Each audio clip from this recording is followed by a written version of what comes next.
जनक सुता जग जननी जानकी जनक सुता जग जननी जानकी अतिशय प्रिय करुणा निधान की अतिशय प्रिय करुणा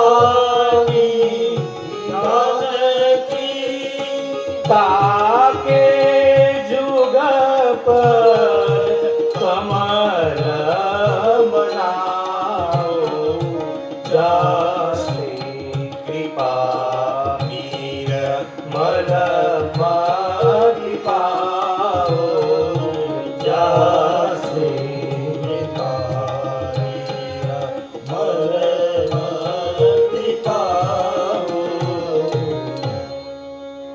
जनक सुता जग जननी जानकी अतिशय प्रिय करुणा निधान की માં સીતાજીની વંદના આવે છે.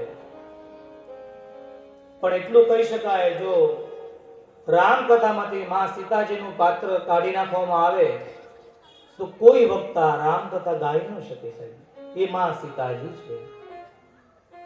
આ સીતાજીની જીવનની કથા જે સાંભળે, ખાસ કરીને બહેનો માટે એનું જીવન સુંદર બને છે. એક બોધ મળે છે સહનશીલતા માટેનો,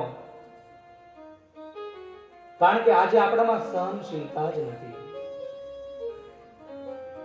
સીતાજીનું ચરિત્ર વાંચો, સીતાજીની કથા વાંચો તો જીવન જીવવામાં બહુ મજા આવશે.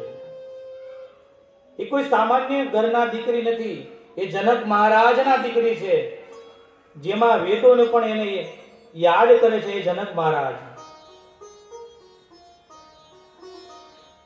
પણ સીતાજીના જીવનમાં એવું કહેવાય છે, જબ સે રામ બ્યાહી ઘર આવે, જ્યારથી પ્રભુ સાથે વિવાહ કરીને આવ્યા માં સીતાજી, પછી સુખ શું કહેવાય એ માં સીતાજીએ નથી જોયું.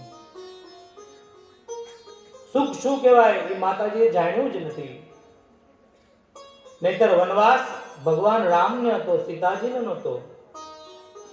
14 બરસ રામ વનવાસી. સીતાજીને વનવાસ નહોતો, પણ પ્રભુ સાથે એને પણ વનવાસ એ અપનાવી લીધો માએ. ત્યાં સુધી પણ નહીં. રામ રાજ્યાભિષેકની સ્થાપના થઈ, ફરી માં સીતાજીને વન આપવામાં આવ્યું. માં ગર્ભવતી હોય છે અને માને વન આપવામાં આવે છે. વાલ્મીકીજીના આશ્રમમાં જાય છે અને થોડા સમય પછી લવ અને કુશને માં જન્મ આપે છે. લવ અને કુશને જન્મ આપે, પણ કોઈ પણ દીકરી હોય, કદાચ એનો બાપ બિલકુલ મજૂરી પણ કરતો હોય, ગમે એટલો દુખી હોય, પણ એની દીકરીને ત્યાં સંતાન થવાનું હોય ને, તો મજૂરી કરતો બાપ પણ પારણું લાવી આપે છે. મજૂરી કરતો હોય, પણ સીતાજીના ભાગ્યમાં તો એ પારણું પણ નથી સાહેબ. લવ અને કુશનો જન્મ થાય એ વાલ્મીકીજી વડલાની 2 ડાળો ભેગી કરે, એની ઉપર બિછાવાનું આસન પણ ક્યાંથી હોય. વાલ્મીકીજી પોતાનું વલકલ નાખે અને લવ અને કુશને મોટા કરે છે. એક દિવસના સમયે વાલ્મીકીજી પૂછે, સીતા, હું કથા લખવા જઈ રહ્યો છું બેટા,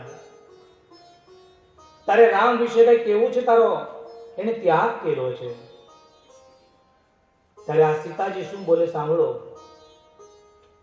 કે બાપજી આપ કથા જ લખવા જતા હો તો લખો કે મારા પ્રભુએ મને એ વનવાસ નથી આપ્યો, મારો ત્યાગ નથી કર્યો. એ જો મારો ત્યાગ ન કરે તો તમારા જેવા પિતા મને મળે ક્યાંથી સાહેબ? વાલ્મીકી જેવા પિતા ક્યાંથી મળે? જ્યાં સુધી ધરતીમાં સમાણા ત્યાં સુધી મેં સહન કર્યું છે. સહન કરશો, તપશો તો તમારી પૂજા થશે. હવે તો સારું છે કે કેરોસીને ગયું ને કુવાઈ ગયા, નકર તો પેલા આ જ નામ આવતું, કા કુવામાં અને કા કેરોસીનમાં. હવે તો વીર ગયું એટલે બહુ નહીતર ઈ જાણવા મળે આપણને. માં સીતાજી બહુ સહન કર્યું છે.